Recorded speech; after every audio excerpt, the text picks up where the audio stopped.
Tarp mūsų yra sielų, kurios jaučia daugiau, girdi tyliau, reaguoja giliau,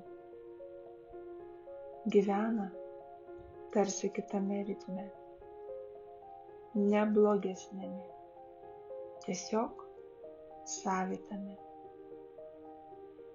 Vaikai ar suaugusieji turintys autizmo spektrą dažnai ne viską išsako žodžiais, bet jų laukas kalba labai aiškiai.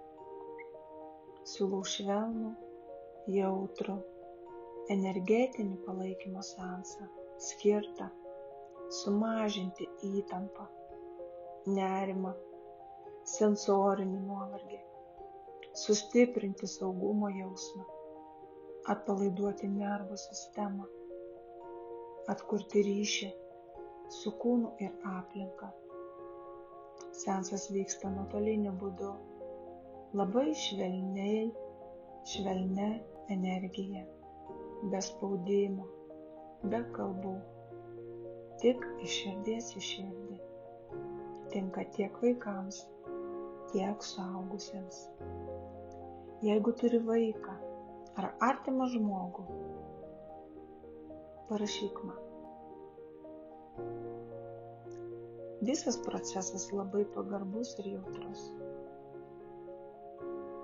Tai pasijaus, būnant energetinėme seanse. Laukiu tavo žinutės.